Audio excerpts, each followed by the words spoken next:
देखिए, आज सरदार जगजीत सिंह डल्लेवाल जी पिछले 2 दिनों की तरह आज भी वो अपनी ट्रॉली से बाहर नहीं आए, क्योंकि डॉक्टरों के कहे अनुसार उनकी स्थिति बहुत सीरियस है और शारीरिक तौर पे वो बहुत ज्यादा कमजोर महसूस कर रहे हैं। 27 दिन हो गए हैं उनके आमरण अनशन को और वो ज्यादा आज किसी से मिले भी नहीं है। पूरी रात वो सो नहीं पाते हैं, दिन में भी सही से सो नहीं पाते हैं, तो इसीलिए उनकी स्थिति लगातार बिगड़ती जा रही है। इसीलिए आज वो बाहर नहीं आए, लेकिन हौसला उनका पूरे तरीके से बुलंद है। और इसके अलावा अभी हमने अगले कुछ कार्यक्रम दिए हैं, दोनों फोरमों ने विचार करके 24 तारीख को देश भर में यूनिवर्सिटियों में, कॉलेजों में, जिला स्तर पे, गांव के स्तर पे, तहसील स्तर पे बड़े बड़े कैंडल मार्च निकाले जाएंगे डल्लेवाल साहब के आमरण अनशन के समर्थन में।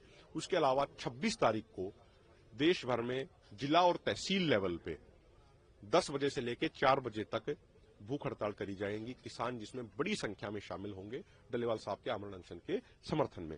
इन कार्यक्रमों को अभी पंजाब में नहीं किया जाएगा, क्योंकि पंजाब के जो ज्यादातर किसान हैं उनका ध्यान मोर्चों की तरफ है और अभी जो शहीदी सप्ताह चल रहा है पंजाब में, वहां भी बड़ी संख्या में लोग जाते हैं सत्कार के तौर पर, सम्मान के तौर पर। तो ये अभी हमने तय किया है। कोई प्रपोजल गवर्नमेंट कल चन्नी साहब आए थे, उन्होंने अपना रिपोर्ट सबमिट किया है? देखिए, चरणजीत सिंह चन्नी जी जो आए थे, वो जो पार्लियामेंट की जो कमेटी है कृषि के ऊपर, खेती के ऊपर परमानेंट कमेटी है, उसके चेयरमैन होने के नाते वो अपनी ये रिपोर्ट हमें सौंप के गए थे। ये रिपोर्ट पूरी 6 वॉल्यूम इसकी जो है, लगभग 550 पेजों में है ये। तो ये सौंप के गए थे और उन्होंने सरदार जगजीत सिंह डल्लेवाल जी से मुलाकात करी और कहा कि भाई हमने जो सर्वदलीय जो हमारी कमेटी थी उसने सर्वसम्मति से पास करते हुए एमएसपी गारंटी कानून बनाने की सिफारिश करी है और एक भी सांसद ने, किसी ने असहमति अपनी दर्ज नहीं कराई है।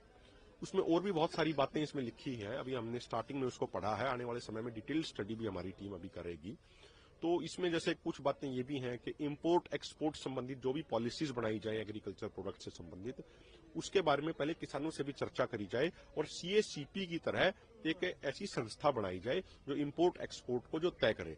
और सबसे महत्वपूर्ण एक और बात जो इसमें लिखी गई है वो ये है कि 2016-17 से लेकर 2021-22 तक जो किसानों की आमदनी बढ़ी है वो 59.6% बढ़ी है, लेकिन जो किसान परिवारों की लागत बढ़ी है, जो खर्चा बढ़ा है, वो 69.4% बढ़ी है। यानी जो खर्चा बढ़ रहा है वो ज्यादा तेजी से बढ़ रहा है, आमदनी है वो कम तेजी से बढ़ रही है। और यही बात सरदार जगजीत सिंह डल्लेवाल जी ने कुछ दिन पहले मंच से जब वो आखिरी बार बोले थे तो माननीय गृह मंत्री जी को संबोधित करते हुए कही थी। तो हमारी इस बात पे, डल्लेवाल साहब की इस बात पे, इस सर्वदलीय कमेटी ने भी अपनी मोहर लगा दी है। ओके।